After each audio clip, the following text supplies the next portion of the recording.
प्रणाम दोस्तों। मेरा नाम है हेमंत और मैं आपके सामने आज कहानी लेकर आया हूँ आप बीती, जिसे लिखा है उपन्यास सम्राट मुंशी प्रेमचंद जी ने। इस कहानी में एक लेखक है, एक कवि है जो उन्हें पत्र लिखते हैं, उनकी प्रशंसा करते हैं, जिस कारण लेखक उस कवि को अपना घनिष्ठ मित्र समझने लगते हैं। वह कवि कुछ दिनों बाद उनके घर पहुंचते हैं। उन्हें पैसों की कुछ ज़रूरत होती है तो लेखक से पैसे उधार लेते हैं। लेखक की पत्नी कहती है कि आपके सभी मित्र आपको पैसों के लिए ठगते हैं, लेकिन फिर भी लेखक अपने मित्र को पैसे उधार दे देते हैं। पत्नी कहती है कि ऐसा समझिए कि पानी पानी में आपने कि पैसे पानी में फेंक दिए। कुछ दिन बीतते हैं, पैसे वापस नहीं आते।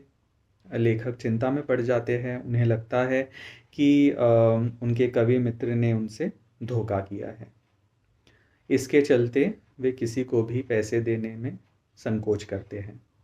उनके यहाँ एक युवक काम करता था, जो बुखार से अस्वस्थ था। उसे पैसे की सख्त ज़रूरत थी, लेकिन लेखक उन्हें पैसे नहीं देते। उन्हें थोड़ा बुरा लगता है, लेकिन उनके यहाँ काम करने वाले एक पंडित जी युवक को पैसे दे देते हैं। इस छल कपट के वजह से लेखक एक लेख लिखते हैं, जो प्रकाशित होता है। और प्रकाशित होने के 4-5 दिन बाद जो उनके मित्र कवि थे, वह उनके सारे पैसे मनी ऑर्डर से लौटा देते हैं। लेखक तो फूले नहीं समाते कि डूबा हुआ पैसा वापस मिल गया, लेकिन लेखक की जो पत्नी थी, वे कहती है कि आप बड़े लोभी प्रकृति के इंसान हो। मुझे नहीं पता था कि आप इस तरह के मनुष्य है जो अपने मित्रों से पैसे वापस लेंगे। वे कहती है कि जब कवि जैसे कोई सुशिक्षित व सज्जन पुरुष जब पैसे नहीं लौटाते या अपने वचन का पालन नहीं कर पाते, तो उसके पीछे कोई वजह होती है। मनुष्य विवश होता है, इसलिए अपने वचन का पालन नहीं कर पाता, और उसे बार बार याद दिला के आपने उन्हें लज्जित किया। तो जब तक वो कवि पत्र लिखकर यह नहीं बता देते कि पैसे लौटाने में क्यों विलंब हुआ, तब तक वे पैसों को हाथ तक नहीं लगाएंगे। तो सुनते हैं कहानी। और अगर आपको ये कहानी पसंद आई तो वीडियो को लाइक करिए, चैनल को सब्सक्राइब करिए और बेल आइकन ज़रूर प्रेस करिए, क्योंकि चैनल एक्टिव है और काफ़ी सारी कहानियाँ चैनल पर अपलोड होने वाली हैं। तो कहानी सुनते हैं और मिलते हैं अगली कहानी में। तब तक के लिए धन्यवाद।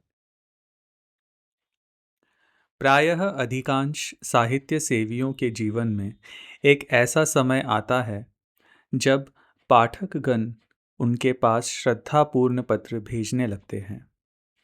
कोई उनकी रचना शैली की प्रशंसा करता है, कोई उनके सद्विचारों पर मुग्ध हो जाता है। लेखक को भी कुछ दिनों से यह सौभाग्य प्राप्त है। ऐसे पत्रों को पढ़कर उसका हृदय कितना गदगद हो जाता है, इसे किसी साहित्य सेवी से ही पूछना चाहिए। अपने फटे कंबल पर बैठा हुआ वह गर्व और आत्मगौरव की लहरों में डूब जाता है। भूल जाता है कि रात को गीली लकड़ी से भोजन पकाने के कारण सिर में कितना दर्द हो रहा था। खटमलों और मच्छरों ने रात भर कैसे नींद हराम कर दी थी। मैं भी कुछ हूं, यह अहंकार उसे एक क्षण के लिए उन्मत्त बना देता है। पिछले साल सावन के महीने में मुझे एक ऐसा ही पत्र मिला। उसमें मेरी शूद्र रचनाओं की दिल खोल कर दाद दी गई थी। पत्र प्रेषक महोदय स्वयं एक अच्छे कवि थे। मैं उनकी कविताएं पत्रिकाओं में अक्सर देखा करता था। यह पत्र पढ़कर फूला न समाया। उसी वक्त जवाब लिखने बैठा। उस तरंग में जो कुछ लिख गया इस समय याद नहीं। इतना जरूर याद है कि पत्र आदि से अंत तक प्रेम के उद्गारों से भरा हुआ था। मैंने कभी कविता नहीं की और न कोई गद्य काव्य ही लिखा, पर भाषा को जितना संवार सकता था उतना संवारा। यहाँ तक कि जब पत्र समाप्त करके दोबारा पढ़ा तो कविता का आनंद आया। सारा पत्र भाव लालित्य से परिपूर्ण था। 5वें दिन कवि महोदय का दूसरा पत्र आ पहुंचा। वह पहले पत्र से भी कहीं अधिक मर्मस्पर्शी था। प्यारे भैया कहकर मुझे संबोधित किया गया था। मेरी सभी रचनाओं की सूची और प्रकाशकों के नाम ठिकाने पूछे गए थे। अंत में यह शुभ समाचार है कि मेरी पत्नी जी को आपके ऊपर बड़ी श्रद्धा है। वह बड़े प्रेम से आपकी रचनाओं को पढ़ती है। वही पूछ रही है कि आपका विवाह कहाँ हुआ है, आपकी संतानें कितनी हैं, तथा आपका कोई फोटो भी है तो कृपया भेज दीजिए। मेरी जन्मभूमि और वंशावली का पता भी पूछा गया था। इस पत्र विशेषतः उसके अंतिम समाचार ने मुझे पुलकित कर दिया। यह पहला ही अवसर था कि मुझे किसी महिला के मुख से, चाहे वह प्रतिनिधि द्वारा ही क्यों ना हो, अपनी प्रशंसा सुनने का सौभाग्य प्राप्त हुआ। गरूर का नशा छा गया। धन्य है भगवान, अब रमनिया भी मेरे कृत्य की सराहना करने लगी। मैंने तुरंत उत्तर लिखा। जितने कर्णप्रिय शब्द मेरी स्मृति के कोश में थे सब खर्च कर दिए। मैत्री और बंधुत्व से सारा पत्र भरा हुआ था। अपनी वंशावली का वर्णन किया। कदाचित मेरे पूर्वजों का ऐसा कीर्तिगान किसी भाट ने भी ना किया होगा। मेरे दादा एक जमींदार के कारिंदे थे। मैंने उन्हें एक बड़ी रियासत का मैनेजर बतलाया। अपने पिता को, जो एक दफ्तर में क्लर्क थे, उस दफ्तर का प्रधानाध्यक्ष बना दिया। और काश्तकारी को जमींदारी बना देना तो साधारण बात थी। अपनी रचनाओं की संख्या तो न बढ़ा सका, पर उनके महत्व, आदर और प्रचार का उल्लेख ऐसे शब्दों में किया जो नम्रता की ओट में अपने गर्व को छिपाते हैं। कौन नहीं जानता कि बहुधा तुच्छ का अर्थ उससे विपरीत होता है और दीन के माने कुछ और ही समझे जाते हैं।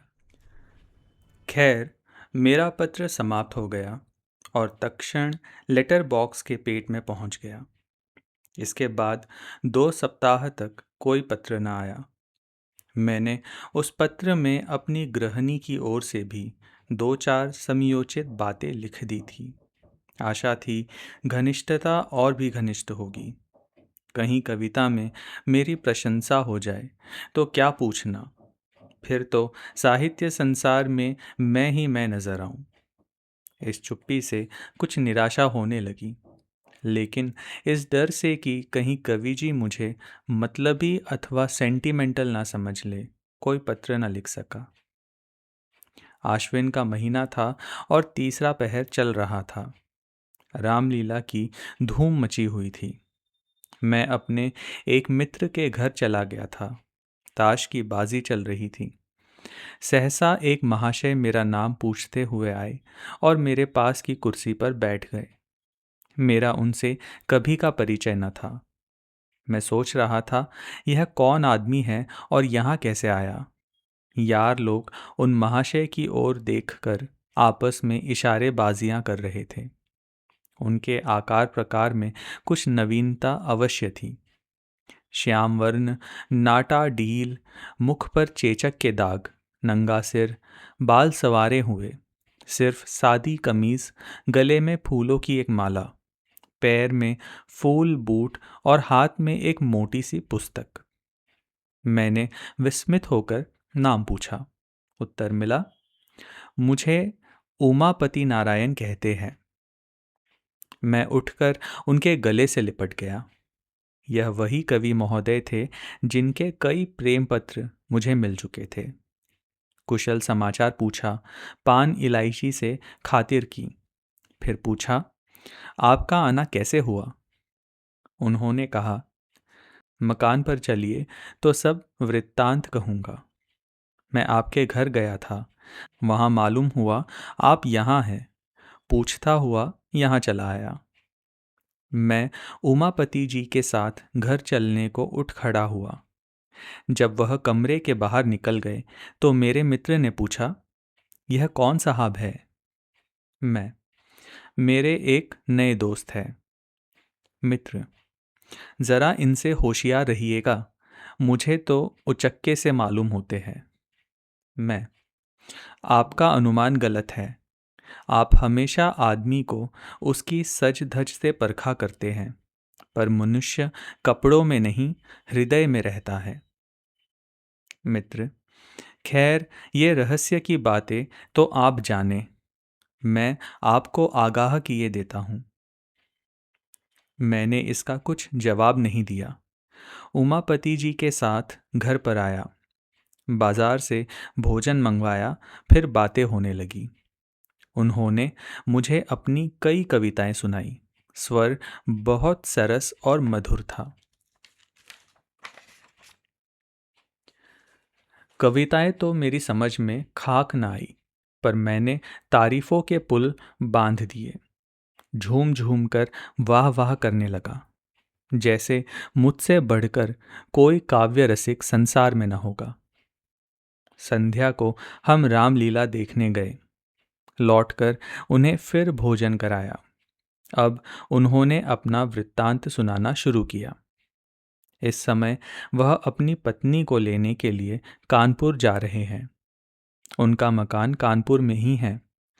उनका विचार है कि एक मासिक पत्रिका निकालें। उनकी कविताओं के लिए एक प्रकाशक 1000 रुपये देता है, पर उनकी इच्छा तो यह है कि उन्हें पहले पत्रिका में क्रमशः निकालकर फिर अपनी ही लागत से पुस्तककार छपवाएं। कानपुर में उनकी जमींदारी भी है, पर वह साहित्यिक जीवन व्यतीत करना चाहते हैं। जमींदारी से उन्हें घृणा है। उनकी स्त्री एक कन्या विद्यालय में प्रधान अध्यापिका है। आधी रात तक बातें होती रही। अब उनमें से अधिकांश याद नहीं है। हाँ, इतना याद है कि हम दोनों ने मिलकर अपने भावी जीवन का एक कार्यक्रम तैयार कर लिया था। मैं अपने भाग्य को सराहता था कि भगवान ने बैठे बैठाए ऐसा सच्चा मित्र भेज दिया। आधी रात बीत गई तो सोए। उन्हें दूसरे दिन 8 बजे की गाड़ी से जाना था। मैं जब सोकर उठा तब 7 बज चुके थे। उमापति जी हाथ मुंह धोए तैयार बैठे थे। बोले, अब आज्ञा दीजिए, लौटते समय इधर से ही जाऊंगा। इस समय आपको कुछ कष्ट दे रहा हूं, क्षमा कीजिएगा। मैं कल चला तो प्रातःकाल के 4 बजे थे।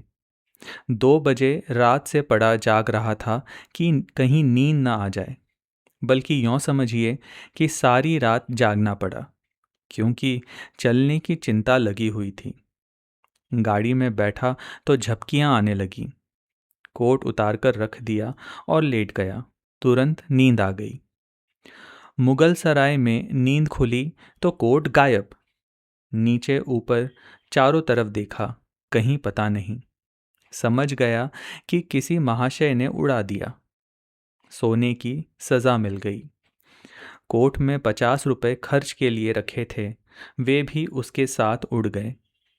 आप मुझे 50 रुपए दें, पत्नी को मैके से लाना है, कुछ कपड़े वगैरह ले जाने पड़ेंगे। फिर ससुराल में सैकड़ों तरह के नेक जोग लगने हैं। कदम कदम पर रुपए खर्च होते हैं। न खर्च कीजिए तो हंसी हो। मैं इधर से लौटूंगा तो देता जाऊंगा। मैं बड़े संकोच में पड़ गया। एक बार पहले भी धोखा खा चुका था। तुरंत भ्रम हुआ कहीं अब की फिर वही दशा न हो। लेकिन शीघ्र ही मन के इस अविश्वास पर लज्जित हुआ।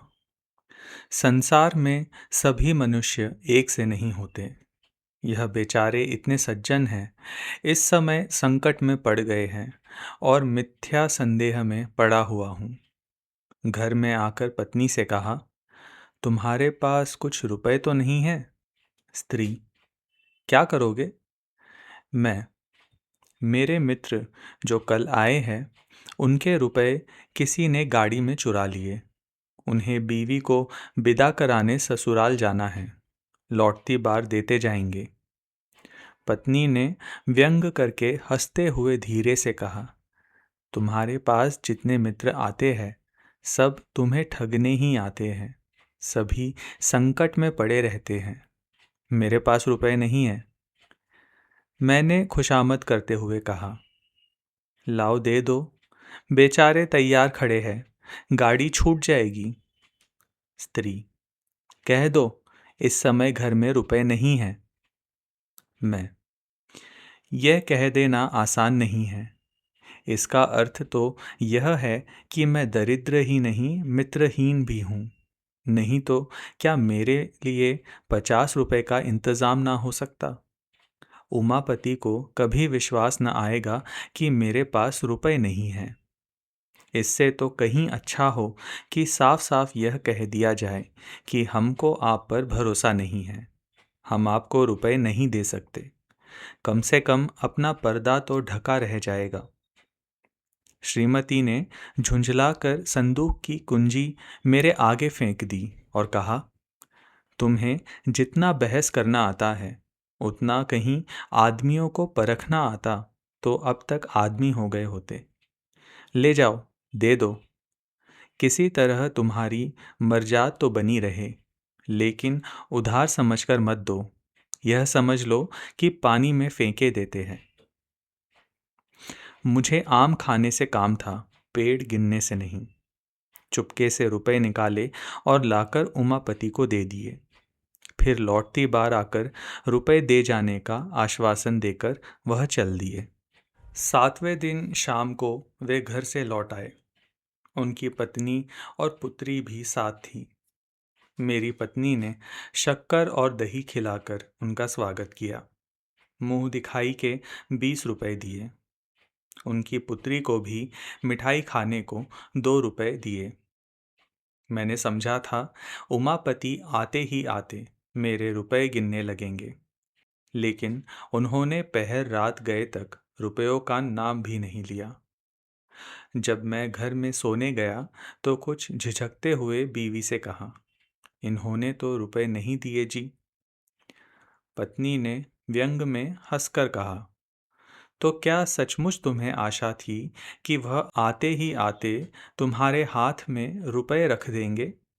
मैंने तो तुमसे पहले ही कह दिया था कि फिर पानी की आशा से रुपए मत दो। यही समझ लो कि किसी मित्र को सहायतार्थ दे दिए। लेकिन तुम भी विचित्र आदमी हो। मैं लज्जित और चुप हो गया। उमापति जी 2 दिन रहे। मेरी पत्नी उनका यथोचित आदर सत्कार करती रही, लेकिन मुझे उतना संतोष न था। मैं समझता था इन्होंने मुझे धोखा दिया। तीसरे दिन प्रातःकाल वह चलने को तैयार हुए। मुझे अब भी आशा थी कि वह रुपए देकर जाएंगे, लेकिन जब उनकी नई राम कहानी सुनी तो सन्नाटे में आ गया। वे अपना बिस्तर बांधते हुए बोले, बड़ा ही खेद है कि मैं अब की बार आपके रुपए न दे सका। बात यह है कि मकान पर पिताजी से भेंट ही नहीं हुई। वह तहसील वसूल करने गांव चले गए थे और मुझे इतना अवकाश न था कि गांव तक जाता। रेल का रास्ता नहीं है, बैलगाड़ियों पर जाना पड़ता है।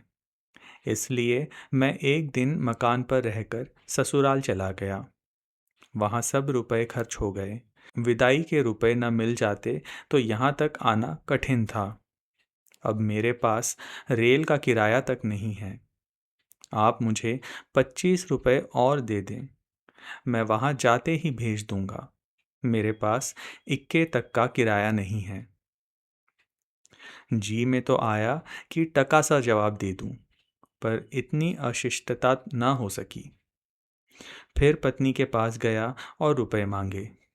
अब कि उन्होंने बिना कुछ कहे सुने रुपए निकालकर मेरे हवाले कर दिए। मैंने उदासीन भाव से रुपए उमापति जी को दिए। जब उनके पुत्री और अर्धांगिनी जीने से उतर गई तो उन्होंने बिस्तर उठाया और मुझे प्रणाम किया। मैंने बैठे बैठे सर हिलाकर जवाब दिया।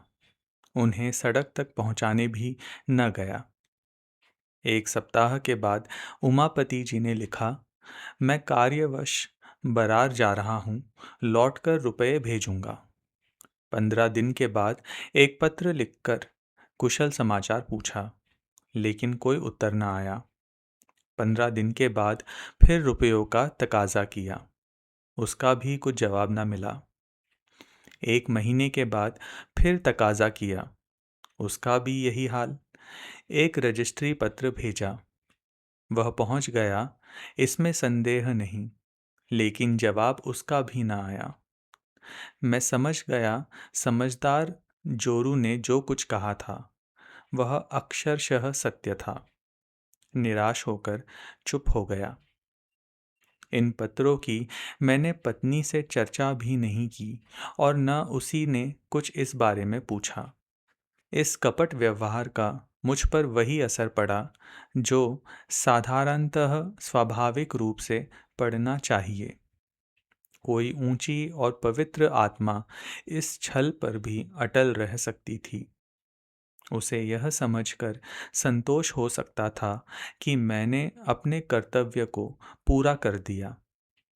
यदि ऋणी ने ऋण नहीं चुकाया तो मेरा क्या अपराध? पर मैं इतना उदार नहीं हूँ। यहाँ तो महीनों सिर खपाता हूँ, कलम घिसता हूँ, तब जाकर नगद नारायण के दर्शन होते हैं। इसी महीने की बात है, मेरे यंत्रालय में एक नया कंपोजिटर बिहार प्रांत से आया। काम में चतुर जान पड़ता था। मैंने उसे 15 रुपए मासिक पर नौकर रख लिया। पहले किसी अंग्रेजी स्कूल में पढ़ाता था। असहयोग के कारण पढ़ाना छोड़ बैठा था। घर वालों ने किसी प्रकार की सहायता देने से इनकार किया। विवश होकर उसने जीविका के लिए यह पेशा अख्तियार कर लिया। कोई 17-18 वर्ष की उम्र थी। स्वभाव में गंभीरता थी। बातचीत बहुत सलीके से करता था। यहाँ आने के तीसरे दिन बुखार आने लगा। 2-4 दिन तो ज्यों-त्यों करके काटे, लेकिन जब बुखार न छूटा तो घबरा गया। घर की याद आई और कुछ ना सही घर वाले क्या दवा दर्पण भी ना करेंगे। मेरे पास आकर बोला, महाशय मैं बीमार हो गया हूँ, आप कुछ रुपए दे दें तो घर चला जाऊं। वहां जाते ही रुपयों का प्रबंध करके भेज दूंगा। वह वास्तव में बीमार था। मैं उससे भली भांति परिचित था। यह भी जानता था कि यहाँ रहकर वह कभी स्वास्थ्य लाभ नहीं कर सकता। उसे सचमुच सहायता की जरूरत थी, पर मुझे शंका हुई कि कहीं यह भी रुपए हजम न कर जाए। जब एक विचारशील सुयोग्य विद्वान पुरुष धोखा दे सकता है तो ऐसे अर्ध शिक्षित नवयुवक से कैसे यह आशा की जाए कि वह अपने वचन का पालन करेगा। मैं कई मिनट तक घोर संकट में पड़ा रहा। अंत में बोला, भाई मुझे तुम्हारी दशा पर बहुत दुख है, मगर मैं इस समय कुछ ना कर सकूंगा। बिल्कुल खाली हाथ हूं, खेद है। यह कोरा जवाब सुनकर उसकी आंखों से आंसू गिरने लगे। वह बोला, आप चाहे तो कुछ ना कुछ प्रबंध अवश्य कर सकते हैं। मैं जाते ही आपके रुपए भेज दूंगा। मैंने दिल में कहा, यहाँ तुम्हारी नीयत साफ है, लेकिन घर पहुंचकर भी यही नीयत रहेगी, इसका क्या प्रमाण है? नीयत साफ रहने पर भी मेरे रुपए दे सकोगे या नहीं, यह कौन जाने। कम से कम तुमसे वसूल करने का मेरे पास कोई साधन नहीं है। प्रकट में कहा, इसमें मुझे कोई संदेह नहीं है, लेकिन खेद है कि मेरे पास रुपए नहीं हैं। हाँ, तुम्हारी जितनी तनख्वाह निकलती हो वह ले सकते हो। उसने कुछ जवाब नहीं दिया। किंकर्तव्य विमूढ़ की तरह एक बार आकाश की ओर देखा और चला गया। मेरे हृदय में कठिन वेदना हुई। अपनी स्वार्थपरता पर ग्लानि हुई, पर अंत को मैंने जो निश्चय किया था उसी पर स्थिर रहा। इस विचार से मन को संतोष हो गया कि मैं ऐसा कहाँ का धनी हूँ जो यों रुपये पानी में फेंकता फिरूं। यह है उस कपट का परिणाम जो मेरे कवि मित्र ने मेरे साथ किया। मालूम नहीं आगे चलकर इस निर्बलता का क्या कुफल निकलता, पर सौभाग्य से उसकी नौबत न आई। ईश्वर को मुझे इस अपयश से बचाना मंजूर था। जब वह आंखों में आंसू भरे मेरे पास से चला तो कार्यालय के एक क्लर्क पंडित पृथ्वीनाथ से उसकी भेंट हो गई। पंडित जी ने उससे हाल पूछा। पूरा वृत्तांत सुन लेने पर बिना किसी आगा पीछा के उन्होंने 15 रुपए निकालकर उसे दे दिए। ये रुपए उन्हें कार्यालय के मुनीम से उधार लेने पड़े। मुझे यह हाल मालूम हुआ तो हृदय के ऊपर से एक बोझ सा उतर गया। अब वह बेचारा मजे से अपने घर पहुंच जाएगा, यह संतोष मुफ्त ही प्राप्त हो गया। कुछ अपनी नीचता पर लज्जा भी आई।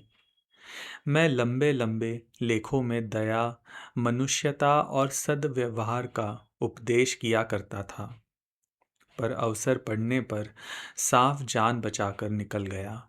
और यह बेचारा क्लर्क जो मेरे लेखों का भक्त था, इतना उदार और दयाशील निकला। गुरु गुड़ ही रहे, चेला शक्कर हो गए। खैर, उसमें भी एक व्यंग्यपूर्ण संतोष था कि मेरे उपदेशों का असर मुझ पर न हुआ। न सही, दूसरों पर तो हुआ। चिराग के तले अंधेरा रहा तो क्या हुआ, उसका प्रकाश तो फैल रहा है। पर कहीं बेचारे को रुपए न मिले, और शायद ही मिले, इसकी बहुत कम आशा है। तो खूब छकेंगे। हजरत को आड़े हाथों लूंगा, किंतु मेरी यह अभिलाषा न पूरी हुई। 5वें दिन रुपए आ गए। ऐसी और आंखें खोल देने वाली यातना मुझे और कभी नहीं मिली थी। खैरियत यही थी कि मैंने इस घटना की चर्चा स्त्री से नहीं की थी, नहीं तो मुझे घर में रहना भी मुश्किल हो जाता। उपर्युक्त वृत्तांत लिखकर मैंने एक पत्रिका में भेज दिया। मेरा उद्देश्य केवल यह था कि जनता के सामने कपट व्यवहार के कुपरिणाम का एक दृश्य रखूं। मुझे स्वप्न में भी आशा न थी कोई प्रत्यक्ष फल निकलेगा।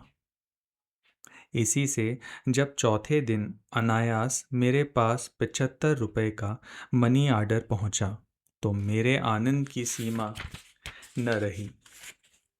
प्रेषक वही महाशय थे, उमापति। कूपन पर केवल क्षमा लिखा हुआ था।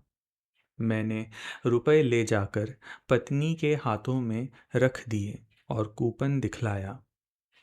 उसने अनमने भाव से कहा, इन्हें ले जाकर यत्न से अपने संदूक में रखो। तुम ऐसे लोभी प्रकृति के मनुष्य हो, यह मुझे आज ज्ञात हुआ।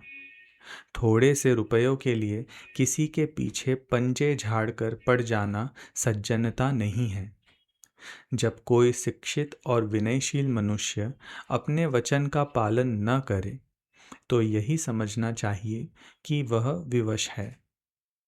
विवश मनुष्य को बार बार तकाज़ों से लज्जित करना भलमनसी नहीं है।